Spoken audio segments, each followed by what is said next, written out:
Hello students, मी गोदावरी तुम्हा सर्वांचं स्वागत करते तुमच्या आवडत्या चॅनलमध्ये easy English grammar for 8, 9, 10. Students, आपण शिकत आहोत इंग्रजी लिहायला, वाचायला आणि त्यापुढे जाऊन बोलायला सुद्धा आपण शिकणार आहोत. तर स्टुडंट्स, सध्या आपण शिकत आहोत की इंग्रजी कशा पद्धतीनं वाचायला पाहिजे आणि लिहायला पाहिजे.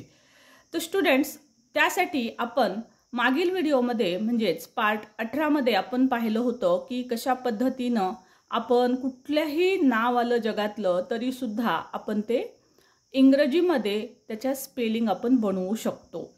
तर त्यामधीलच पुढचा भाग आपण पाहणार आहोत, जोड अक्षरांचे स्पेलिंग कशा पद्धतीनं लिहायला पाहिजेत. तर स्टुडंट्स, जोड अक्षरांचे स्पेलिंग लिहिणं खूप मुलांना अवघड जातं. त्यासाठी मी वेगवेगळ्या प्रकारचे जोडाक्षरयुक्त शब्द इथे तुमच्यासाठी आज घेऊन आले. यामध्ये सर्व प्रकारचे जोडाक्षराचे शब्द आहेत. पहा, या पद्धतीचे जोडाक्षराचे शब्द दिसतील. र चे खूप वेगवेगळ्या प्रकारचे जोडाक्षराचे शब्द येतात. जसं की इथं नम्र, यामधला हा रफार फोडलेला र दिसतो तुम्हाला. जसा की इथे पण तो रफार फोडलेला आहे. त्याच्यानंतर हा असा गोलाकार अशा पद्धतीचा रफार आपल्याला इथं दिसतो, जो की पूर्वामध्ये आहे, अपूर्वामध्ये आहे, शिर्डीमध्ये आहे. याच्यामध्ये हा वेगळा रफार आहे. म्हणजे ह्या र चे स्पेलिंग कशा पद्धतीनं लिहायचे. ऑस्ट्रेलिया शब्द बघा, या शब्दामध्ये हा ट्र खाली र फोडलेला आहे. तर ह्या र चं स्पेलिंग कशा पद्धतीनं लिहायचं आहे. त्याच पद्धतीनं जसं इथं र आलेला आहे, इथं र आलेला, हा ऋतिक शब्द बघा. ऋतिक, यामधला र फार पहा, रफार कसा आलेला आहे. याचं स्पेलिंग कशा पद्धतीनं लिहायचंय. आता इथे हा एक रफार आलेला आहे, याचं स्पेलिंग कसं लिहायचं. समजा ज्ञ सारखे शब्द आलेले असतील तर या शब्दाचं अक्षर स्पेलिंग कसं लिहायचं. श्रद्धा, श्र सारखा जर शब्द आलेला असेल. अर्ध आहे, मग हा जोड शब्द आहे, हे दोन्ही जोड शब्द आहेत. तर मग ह्याचे स्पेलिंग कसे लिहायचे. तर स्टुडंट्स, या सर्व शब्दांचा अभ्यास आपण इथे करणार आहोत. यासाठी मी तुम्हाला काही ट्रिक्स पण सांगणार आहे, जेणेकरून की तुमचं याचं स्पेलिंग अजिबात चुकणार नाही. असे कुठलेही जोड शब्द जर आले तर तुमचा एकही शब्द चुकणार नाही. तर हा व्हिडिओ काळजीपूर्वक शेवटपर्यंत पहा, म्हणजे तुम्हाला समजेल की सर्व प्रकारचे शब्द, जोडाक्षर, कोणताही जोडाक्षर आला, कोणताही नवीन शब्द तुमच्यासमोर आला तर तुम्ही तो इंग्लिशमध्ये त्याचं स्पेलिंग लिहू शकणार आहात. आणि स्टुडंट्स, या गोष्टीचा उपयोग आपल्याला शब्द पाठांतर करत असताना सुद्धा होतो. आपण ज्यावेळेस नवीन शब्द ऐकतो त्यावेळेस आपल्याला त्याचं स्पेलिंग जर लिहायचं काम पडलं तर त्यामध्ये सुद्धा या पद्धतीचा आपल्याला उपयोग हा करून घेता येत असतो. ॲक्च्युअली याच पद्धतीनं त्याचे सर्व शब्दांचे स्पेलिंग बनत नसतात, पण आपल्याला या पद्धतीचा उपयोग आपल्याला करून घेता येत असतो. सो स्टुडंट्स, बघूया कशा पद्धतीनं आपल्याला जोड अक्षरांचे स्पेलिंग लिहायचे असतात. बघा, कल्पना हा एक शब्द आहे. पहिली गोष्ट तर मुलांनो, जोड शब्द कुठे आहे आणि कसा आहे तो तुम्हाला समजला पाहिजे. आता याच्यामध्ये बघा, लिहितानाच आपल्याला तो दिसतो ल आपण या पद्धतीनं लिहित नाही. सो जसं की इथं ल लिहिलेला आहे असा आपला पूर्ण ल असतो. त्यामुळे हा अर्धा ल आहे आणि हा प म्हणजे हा जोड शब्द आहे. सो आता जोड शब्द जर आला तर काय करायचं असतं. पहिली ट्रिक लक्षात घ्या. जोड शब्द जर आला तर जो काही अर्धा शब्द आलेला असतो, जोड शब्द म्हटल्यावर एक अर्धा शब्द असतो, एक पूर्ण शब्द असतो. जसा ल इथं अर्धा आहे, प पूर्ण आहे. अर्धा जो शब्द असतो तर तो लंगडा झालेला असतो, त्यामुळे त्याची एक बाजू कच्ची असते, किंवा आपण म्हणू लंगडा झालेला असल्यामुळे त्याचा अर्धा पाय मोडलेला आहे. तर मग काय करावं लागतं. आपण ल चं स्पेलिंग लिहायचं असेल तर LA लिहितो, बरोबर, LA. पण आता हा ल अर्धा आहे त्यामुळे याच्यासोबतचा ए लिहायचा नाही. ॲक्च्युअल बघा, आपण जर ल लिहित असू तर ल चं स्पेलिंग आपण काय लिहितो, LA लिहितो. पण जर ल अर्धा असेल, हा असा अर्धा शब्द आलेला आहे, तर मग काय करावं लागेल. हा ए लिहायचा नाही, फक्त काय लिहायचं आहे आपल्याला, एल लिहायचं आहे, राईट. मग त्यानुसार बघा, आता इथं कल्पना, किंवा तुम्हाला जर समजत नसेल तर तुम्ही फोड करू शकता. ह्या जे जोड शब्द आहेत त्याची तुम्ही फोड करा, ठीक आहे. अशा पद्धतीनं फोड करूनही तुम्ही याचं स्पेलिंग लिहू शकता. जसं की क साठी आपण लिहिणार आहोत के, मी सांगितलं होतं की हे सर्व प्रॉपर नाउन्स असतात. यामध्ये तुम्हाला नावांची स्पेलिंग बनवता येतील, आडनावांची बनवता येतील, गावांच्या नावांची येतील, देशांच्या नावाची येतील. कुठल्याही प्रकारचं नाव असू द्या, नदीचं नाव असू द्या किंवा डोंगरांची नावं असू द्या, ह्या कुठल्याही नावांची स्पेलिंग विशेष नामांचे तुम्हाला लिहिता येतात.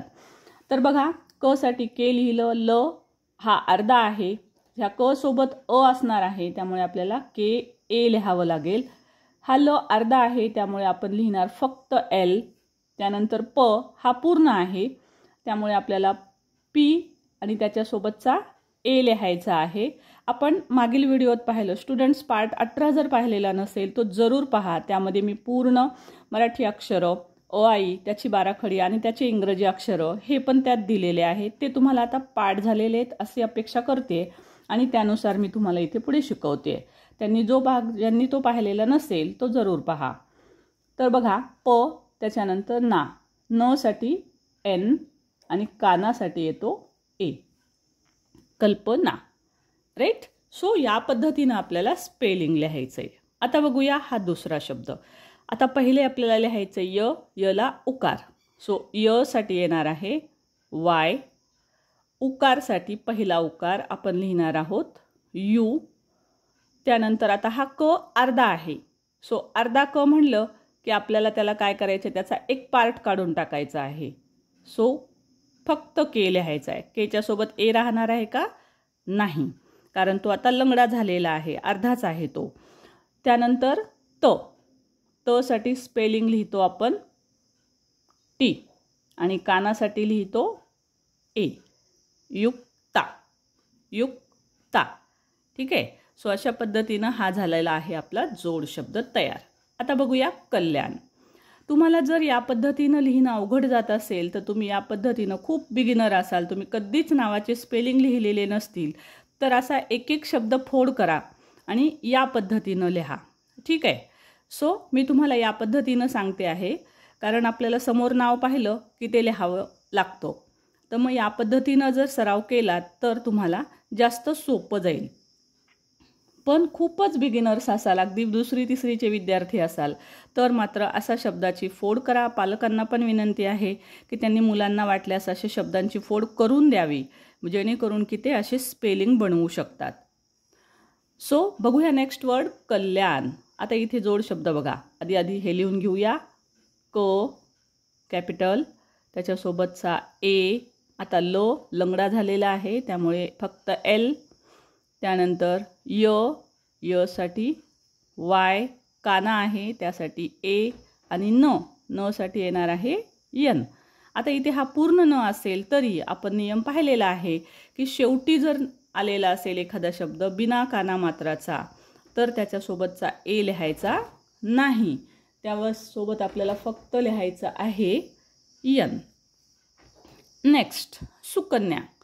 सु, एस यू. क, क म्हटलं की के ए. बघा, केच्या सोबत ए नेहमीच लिहावा लागतो. बिना कानामात्राचा शब्द आला तर त्याच्यासोबतचा ए लिहायचाच. तुम्ही ए नाही लिहिला की तुमचं स्पेलिंग चुकतं. त्यानंतर न, अर्धा आहे, बिचारा लंगडा आहे, सो त्याचं फक्त एनच लिहा, ए लिहू नका. आता त्यानंतर य यज्ञाचं, हे आहे य, याला जोडा ए, कारण इथे आहे काना, कानासाठी लिहिला ए. सो सुकन्या, न्या, एन वाय, न्य. त्यानंतर भक्ती. बघा, भ साठी येणार आहे बी एच, भ. स्पेलिंग पार्ट आहेत तुम्हाला नसतील पाठ तर मागील पार्ट 18 पहा, त्यामध्ये मी सर्व लिहून दिलेलं आहे कोणत्या मराठी अक्षरासाठी कोणतं इंग्रजी अक्षर येतं.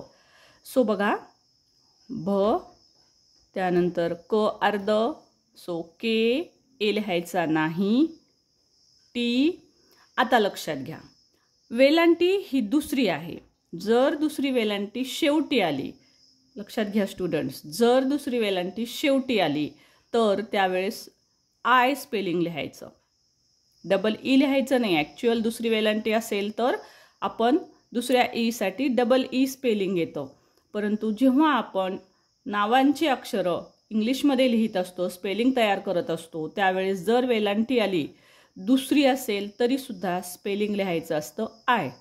याचं कारण मी सांगितलं होतं मागील व्हिडिओत सुद्धा की इंग्रजी जे आहे ते आखूड करण्याकडे जास्त त्यांचा कल असतो. म्हणजे खूप लॉंग लिहिण्यापेक्षा, लांब लांब शब्द करण्यापेक्षा ते असे छोटे करतात. असे लांब नाही करत, ते छोटे करतात. सो त्यासाठी डबल ई लिहिण्यापेक्षा ते काय करतात, कारण उच्चार सेमच आहे ना, वेलांटीच आहे ती, पहिली काय आणि दुसरी काय. मग 2 ई लिहिण्यापेक्षा ते फक्त आय लिहितात. त्यामुळे जर शेवटी वेलांटी आली तर फक्त आय लिहा, डबल ई लिहू नका. त्यानंतर बघा, आता हा वेगळ्या प्रकारचा जोड शब्द, याच्यामध्ये रफार आलेला आहे. रफार लिहिण्याच्या वेगवेगळ्या पद्धती आहेत ज्या मी इथे सगळ्याच घेणार आहे. तर बघा, आधी नचं स्पेलिंग लिहूया, एन ए, एला विसरायचं नाही.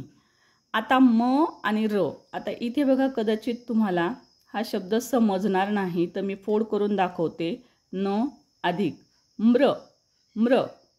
सो हा असणार आहे म, जोड शब्द आहे हा, ठीक आहे. आणि प्लस याला असणार आहे र, म्र, म र, म्र. त्यानंतर हा ता, ठीक आहे. इथं फोड करून दाखवते तुम्हाला मी. आता म आणि र हे जोड शब्द आहेत, त्यामुळे आपल्याला काय करावं लागेल, म्हणजे बघा इथं म पण अर्धा आहे, म्र, मलाच र जोडलेला आहे. So M R. बघा, हा न साठी हा यन ए, ह्या म साठी हा यम लिहिला मी, आणि हा र, म्र, ठीक आहे. आता लक्षात घ्यायचं आहे, हा र जो आहे, नम्र, नम्रता, र, हा र, सॉरी इथं मी लंगडा दाखवलाय, पण हा इथे पूर्ण येतो. नम्रता, नम्रता, नम्रता, र, र, र. केव्हाही लक्षात घ्या स्टुडंट, स्पेलिंग जेव्हा लिहायचे असतात तेव्हा त्याचा उच्चार महत्त्वाचा असतो. कारण आपण भरपूर सारे शब्द मराठीमधले जे असतात त्याचे उच्चार थोडे वेगळे असतात. जसं की कृष्णा शब्द असेल, कृष्णा, कृष्णा शब्द आपण लिहित असताना वेगळ्या पद्धतीनं लिहितो. बघा, मी इथं दाखवते तुम्हाला. सो कृष्णा आहे ना, याचंही स्पेलिंग लिहून दाखवेल मी. तर कृष्णाचं स्पेलिंग उच्चार क्रू पण करतो आणि क्री पण करतात, कृष्णा पण म्हणतात खूप जण, कृष्णा. सो कृष्णा लिहिताना तर क्रूच लिहित असतात, पण उच्चार करताना कृष्णा पण म्हणतात आणि कृष्णा पण म्हणतात. सो तुम्ही उच्चार कोणता करत आहात त्याच्यानुसार तुम्हाला स्पेलिंग लिहावं लागतं. म्हणून इथे बघा, नम्रता, म्र, अ येतो. त्यामुळे पहा, नीट वाचा, 2दा 3दा वाचा, म्हणा. जिथं कन्फ्युजन आहे तिथं 2-3 वेळेस वाचून मग स्पेलिंग लिहा. तर र, र पूर्ण आहे, त्याच्यानंतर लिहायचं आहे टी ए, नम्रता. कृष्णाचं दाखवते लिहून तुम्हाला, खाली इथे जागा नाही. सो आपण पुढच्या पेजवर बघूया. सो बघा, आता पूर्वा, यामध्ये रफार बघा असा वरचा रफार आलेला आहे. तर याचीही मी तुम्हाला फोड करून दाखवते. ज्यावेळेस वरचा रफार येतो किंवा रफार शब्द कुठेही आलेला असतो जोडाक्षरात, त्याचा उच्चार करून पहा की तो कोणत्या शब्दाच्या नंतर येतो. ओके, ते समजल्याशिवाय स्पेलिंग लिहिता येणार नाही, कारण ॲक्च्युअल हा रफार कुठे घ्यायचा हे कन्फ्युजन असतं मुलांना. तर बघा, हा कसा उच्चार येतो, पूरवा, पूरवा, पूर्वा. हा र अर्धाच आहे, पण उच्चार बघायचा आहे, पूरवा. असा उच्चार करूनच पाहायचा. सुरुवातीला समजत नसेल तर असा लिहून पहा, पूरवा. हा आहे अर्धा लो. सो पू. आता डबल ओ. खूप जण पूर्वाचं स्पेलिंग लिहित असताना डबल ओ पण लिहितात. काही जण जे कोणी पूर्वाच्या स्पेलिंगमध्ये पहिला उकार देत असेल, कारण जनरली नावं लिहित असताना तुम्ही पहिला उकार देताय का दुसरा उकार देताय, जो पूर्वापार आपल्या घरात आपण दिलेला असतो तोच देतो आपण. फारसं कोणी मिनिंगकडे जात नाही, किंवा तो मराठी भाषेनुसार कसा लिहायला पाहिजे हे फारसं कोणी बघत नाही. त्यामुळे कोणी पहिला उकार देतं, कोणी दुसरा. दुसरा दिला असेल तर डबल ओ घ्या, पहिला उकार लिहिलेला असेल तर यू लिहू शकता. आता र, पूर, पूर्वा. आता हा जोड शब्द आहे, त्यामुळे इथे हा लंगडा म्हणजे ए येणार नाही त्याचा. तर जर समजा तुम्ही इथे याचा ए लिहिला तर हा शब्द तुम्हाला असा लिहिणं अभिप्रेत आहे, पूरवा. पण पूरवा असा शब्द नसतो, म्हणजे मराठीमध्ये हा पूर्वा शब्द असा लिहितच नसतात. ओके, म्हणजे मराठीनुसार हे रॉंग आहे लिहिणं. त्यामुळे हा असाच लिहायला पाहिजे. असा लिहायला पाहिजे म्हणजे हा रफार या पद्धतीचा म्हणजे तो अर्धा आहे. सो इथं फक्त आर स्पेलिंग येणार. पूर्वा व साठी व्ही किंवा डब्ल्यू पण लिहू शकता आणि त्याच्यासोबतच्या कानासाठी येणार ए. आलं लक्षात? सो स्टुडंट्स, आशा करते की तुम्हाला हे सर्व जे मी सांगते आहे त्या गोष्टी तुम्हाला समजत असतील. सो स्टुडंट्स, आपण पाहूया की कशा पद्धतीनं हे जे सर्व शब्द आहेत, जोड शब्द आहेत, ह्या जोड शब्दांचे उच्चार आपण कसे कसे उच्चार बरोबर करून आपण ते लिहित आहोत. सो स्टुडंट्स, नेक्स्ट बघूया आपण. आता बघूया अपूर्वा. आता हे तुम्हाला सोपं जाईल. पूर्वाच्या स्पेलिंगवर आपण लिहिलेलंच आहे. आता फक्त आपण ॲड करणार आहोत अ आणि पूर्वा. ओके, अपूर्वा. नेक्स्ट, आता इथे बघा हा वेगळा रफार इथे तुम्हाला दिसतो. जसं आपण नम्रतामध्ये पाहिला हा तशाच प्रकारचा आहे. ओके, सो बघा फोड करूनही तुम्ही लिहू शकता. सो पी प. आता यात कोणता शब्द आधी लिहावा तो समजत नसतो बऱ्याच वेळेस मुलांना. तर अगोदर मूळ लेटर जे आहे, जे आपण बाराखडीमधलं पहिलं अक्षर जे शिकलेले आहेत त्याचं स्पेलिंग लिहायचं, म्हणजे पचं लिहायचं. काना, मात्रा, हा रफार ह्याचे स्पेलिंग नंतर. सो पहिले पचं स्पेलिंग लिहिणार आपण. मग काय आहे? प्र. मी म्हटलं उच्चार करून पहा. ठीक आहे. सो आपल्याला प्र, हा प्र पहिले येणार, जोड शब्द प्र. नंतर वेलांटी येते प्री. म्हणून पहा प्र प्री, प्र प्री. प्री नंतर आलं म्हणून अगोदर लिहायचं प्र. सॉरी, आधी येणार. आता ह्याच्यात लिहावं लागेल. सॉरी. So P R. आता ह्याची वेलांटी. ठीक आहे. प्री. प्री पहिली वेलांटी म्हणून आय. टी. टी आय. मी सांगितलं वेलांटी दुसरी जरी असेल पण ती जर शेवटी येत असेल तर त्यावेळेस डबल ई न लिहिता आपल्याला लिहायचं आहे फक्त I. Preeti. Okay. Now next Shirdi. आता एस एच आय. आता उच्चार बघा शी र डी. ठीक आहे. सो कशा पद्धतीनं आपण ह्याचा उच्चार करतो? शी अधिक र अधिक डी, शिर्डी. सो मग स्पेलिंग लिहील मग मी शिर, आणि मी सांगितलं हा रफारसाठी फक्त आर लिहायचा आहे. त्यानंतर डी, डी आय. इथं पण आपल्याला शेवटी आले वेलांटी त्यामुळे आपण आय लिहिणार आहोत. शिर्डी. नेक्स्ट, आता बघा आडनावं सुद्धा आपण लिहू शकतो. जोडाक्षरात आडनाव आलं तर बघा कशा पद्धतीनं लिहायचं. ह्या त साठी येणार टी ए. आता हा म अर्धा आहे आणि हा पूर्ण आहे. हा अर्धा म साठी फक्त यम ए लिहायचा नाही कारण तो लंगडा आहे. त्यानंतर हा मे एम ई. मे मात्रासाठी आपण ई लिहितो स्पेलिंग. तम्मे वार व वी लिहा किंवा डब्ल्यू लिहा. तम्मेवार. ओके. जसं मी म्हणाले तुम्हाला इथं मी व्यक्तींची नावं लिहून दाखवलेली आहेत. शिर्डी गावाचं नाव लिहून दाखवलंय, आडनाव लिहून दाखवलंय. आता आपण देशाच्या नावाकडे जाऊया आणि थोडंसं हार्ड अक्षर. आता उच्चारानुसार सांगितले मी. अ. अ चा उच्चार ए यू अ. ठीक आहे. स अर्धा आहे. एस फक्त एस, ए लिहायचं नाही. ट्रे. ट्रे. ट्रेचा साऊंड कसा येतोय? पहिले ट नंतर र, ट्रे नंतर मात्रा.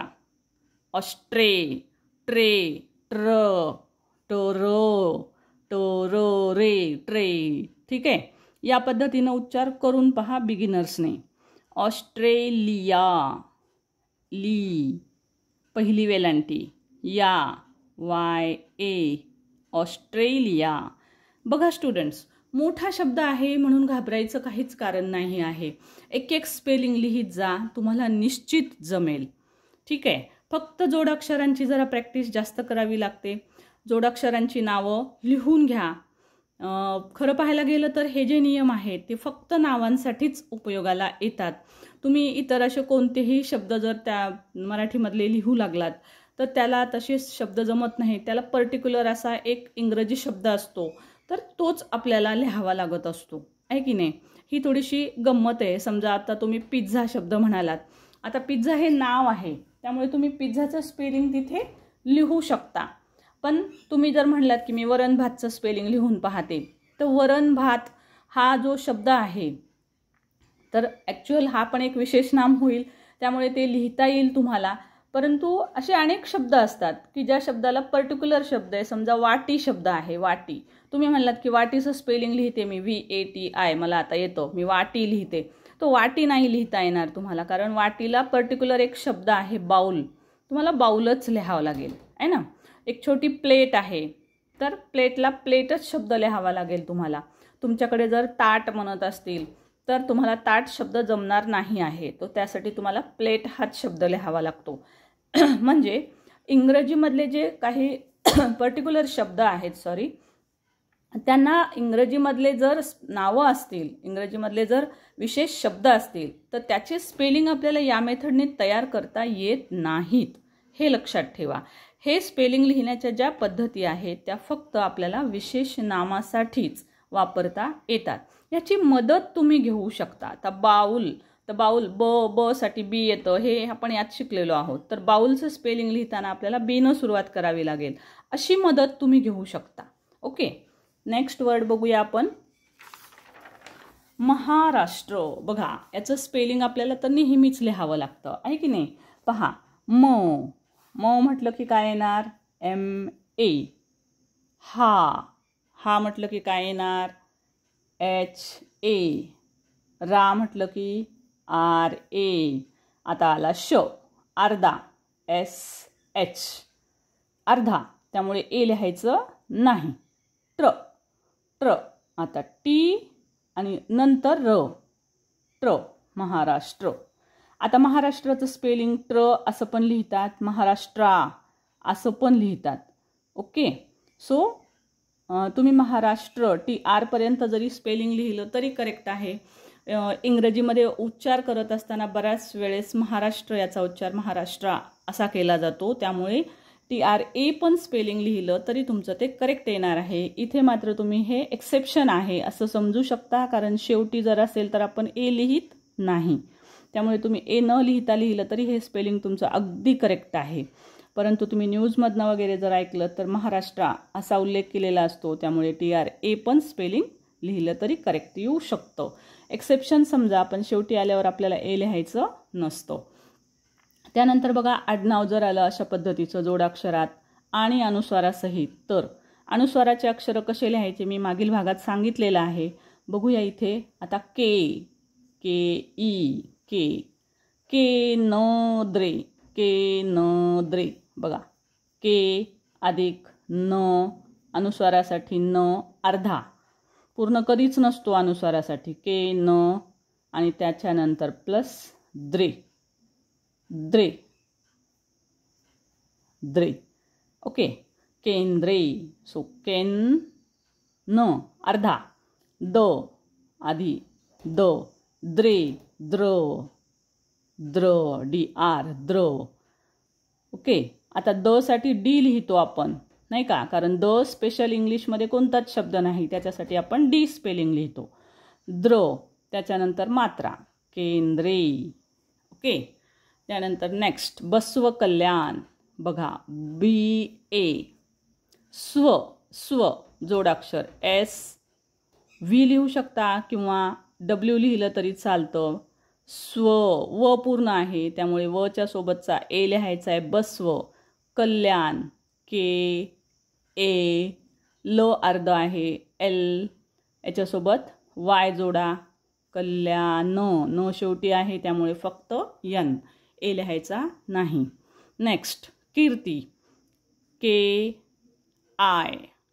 उच्चार करून पहा, कीर्ती. की अधिक र अधिक ती, कीर्ती. सो आधी येईल र, कीर्ती. शेवटी आहे ती, दुसरी आहे, तरी सुद्धा आपण लिहिणार स्पेलिंग आय पहिल्या वेलांटीचं, कारण वेलांटी दुसरी शेवटी आली तर स्पेलिंग लिहायचंय आय. नाव नेक्स्ट श्रद्धा. बघा, अवघड वाटतो खूप जणांना. उच्चार करून पाहायचा आहे. श्र म्हणजे काय असतो? श अधिक र, श्रो. ओके, श्र. याच्यामध्ये हा आधीचा लंगडा असतो, र पूर्ण असतो.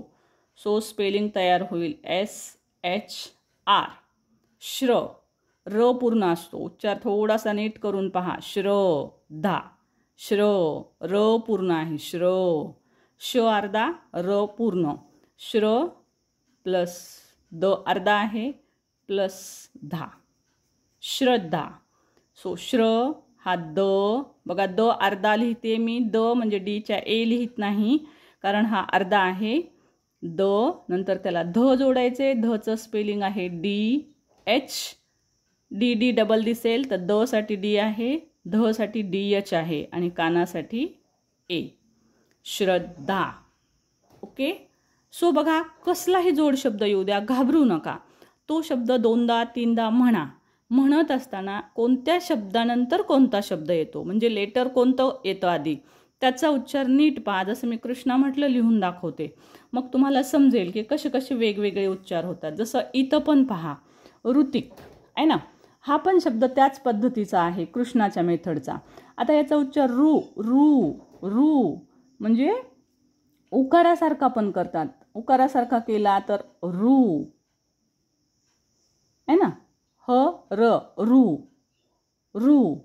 मग उकार आहे हा रू, उकाराचा उच्चार केला आपण तर यू लिहिणार स्पेलिंग.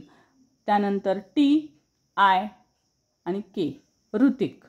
कोणी कोणी याला ऋतिक म्हणतं. ऋतिक हाच लिहिण्याची पद्धत हीच राहते, पण उच्चार ऋतिक करतो आपण. ऋतिक रोशन, ऋतिक. तो री उच्चार पण केला जातो.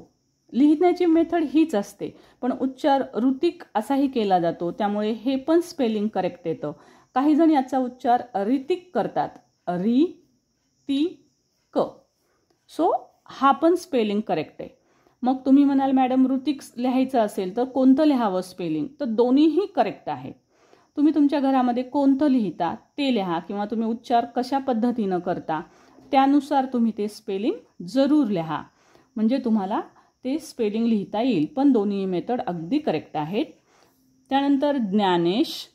फक्त महत्त्वाचं काय स्टुडंट्स, आपण उच्चार कसा करतो त्यानुसार स्पेलिंग लिहा. तुम्ही जर ऋतिक स्पेलिंग लिहित असाल आणि घरात तुम्ही ऋतिक म्हणत असाल, तुम्ही सगळेच जण तुम्हाला ऋतिक म्हणत असतील, तर ऋतिक म्हणत असतील तर रू लिहिणं करेक्ट नाही आहे. मग तुम्ही हेच स्पेलिंग लिहायला पाहिजे, ऋतिक. ओके. सो तुमच्याकडे सगळे कसे उच्चार करतायत त्यानुसारच तुम्ही स्पेलिंग लिहा, म्हणजे ते तुमच्यासाठी करेक्ट राहील. पण दोन्हीचेही स्पेलिंग करेक्ट आहेत. ज्ञानेश, ज्ञ. ज्ञसाठीचं स्पेलिंग पाठ असेल तुम्हाला, मागील व्हिडिओत आपण पाहिले. ज्ञा, जोड शब्द नीट वाचा. ज्ञ, ज्ञ, द, न आणि य असं ज्ञची फोड होते बघा. ही फोड इथे लिहायला तेवढी जागा नाही. ज्ञ, द, ठीक आहे. नंतर न, हा अर्धा आणि त्याच्यानंतर येतो य. ज्ञ तयार झाला. हा एवढ्या ह्याच्यात फक्त ज्ञ तयार झाला. ज्ञा, ठीक आहे.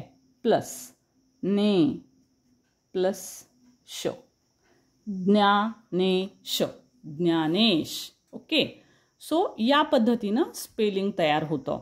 म्हणून बघा, ज्ञा ने NE श, श साठी SH, Dnyanesh. Right. Next Satyendra, SA, त साठी T अर्धा आहे.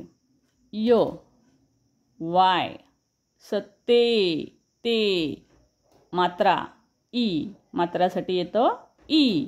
त्यानंतर उच्चार येतो सत्येंद्र, नचा उच्चार N आणि द्र.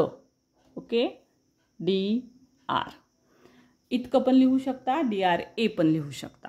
So it will Satyendra. त्यानंतर प्रज्ञा. आता पुन्हा हा जोड शब्द प्र.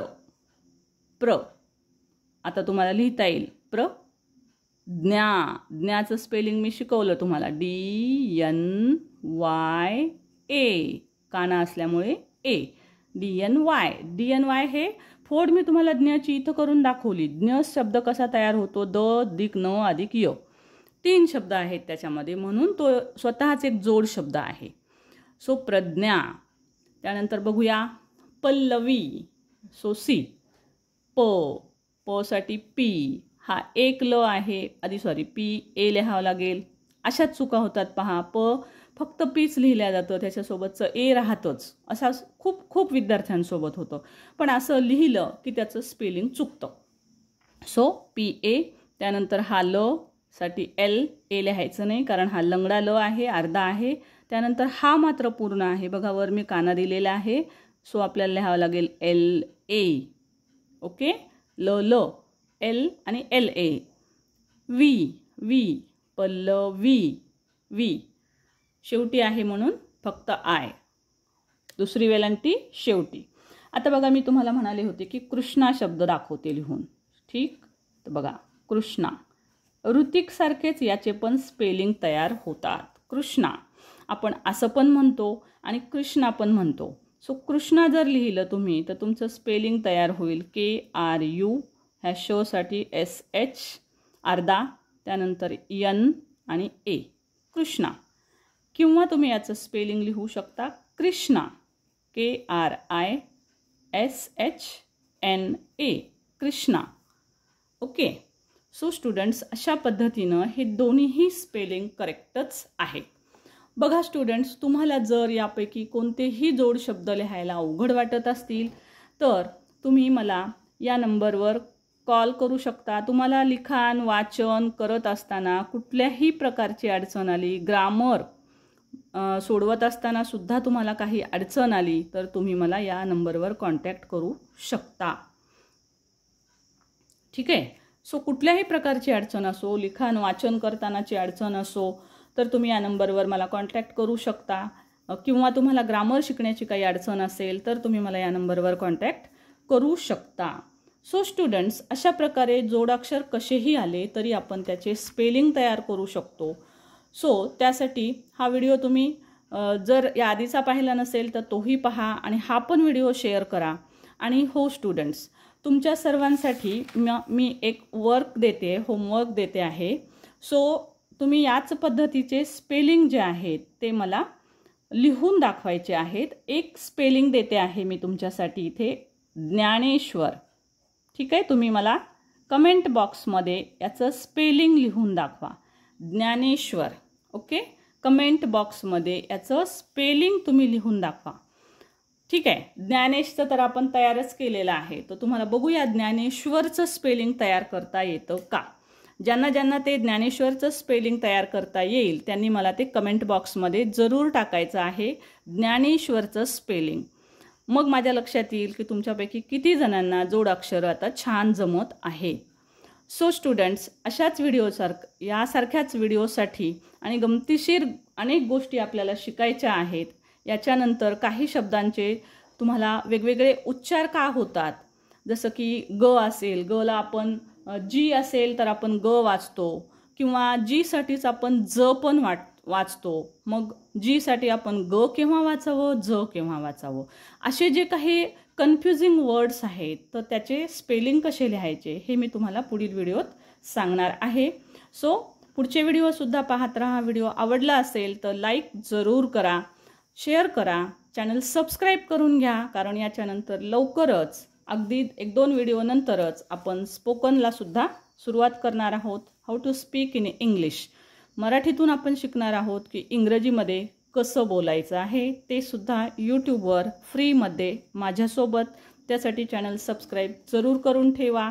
कोणीही इंग्रजीमध्ये बोलू शकाल यासाठी आपण पुढची सिरीज ही स्पीकिंगची सुरू करणार आहोत. सो चॅनल सबस्क्राईब करून घ्या, बेल आयकन दाबा, जेणेकरून तुम्हाला नोटिफिकेशन्स मिळतील. आणि हे व्हिडिओ आवडला असेल तर लाईक जरूर करा. Thank you so much for watching. Comment बॉक्समध्ये ज्ञानेश्वरचं स्पेलिंग जरूर लिहा. Thank you for watching. थँक्यू.